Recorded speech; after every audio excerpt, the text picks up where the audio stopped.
So I knew something was happening, but I didn't know. So the big balloon. Why don't we look at it? Because okay. We have you giving a few words after the game and telling us what you think. And then we can talk through. He's been man of the occasion, he's been man of the match, he's been man of the decade. The man over the last 15 years in professional rugby. What up there? Simply the best. So there's that big sign. Did you remember seeing that then, the first time, going, what in the name of God is that? Yeah, I did. I came out and thought, that's big. And then, like, it was embarrassing too, because all your teammates, your pals are out there and they're making tunnels, and they understand the embarrassment and how scarred you are in a situation like that. What about Sadie there? I mean, but that was unbelievable, going over and getting Sadie and getting to walk around, and she was obviously oblivious to it. And Sexto tried to frighten her, but she was having none of it.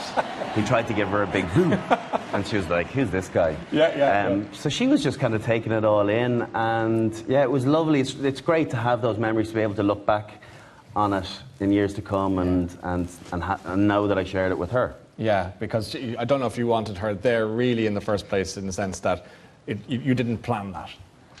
She no, emerged. Like, yes, my folks came down pitch side, and I didn't want any of that stuff. I wanted it to be. I wanted to be able to for me, an opportunity for me to thank the crowd for all the years of support. And I didn't know what was really happening. And then my family came down, and Amy came down with Sadie and some of my buddies.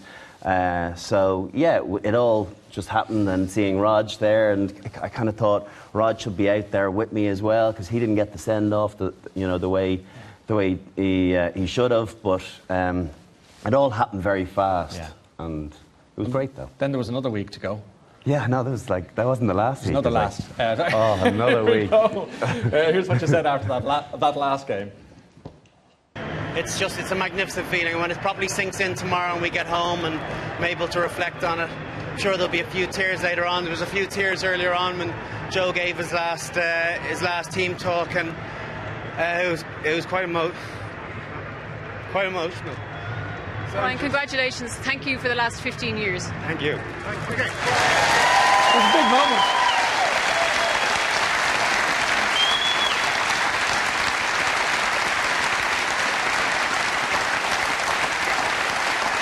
I was just wondering what, at the point where you caught yourself, what was the sense that made you think, this is all very heavy or emotional? I hadn't really allowed myself to think of the emotion side of things, because there was a championship to be won, and it was absolutely not about me and about my final day. That just happened to be a subplot to the day.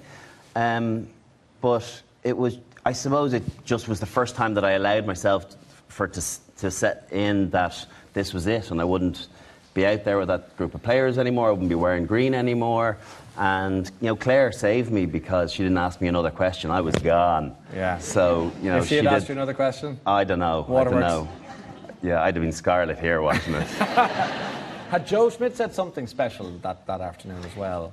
Yeah, I think good coaches always say that they say the right thing, and they know the right time to say things. And he made reference to, the occasion being what it was, that there was silverware at stake, but also that it was the last time that people would be I'd be playing in a jersey, and I suppose that kind of gave a little lump in the throat.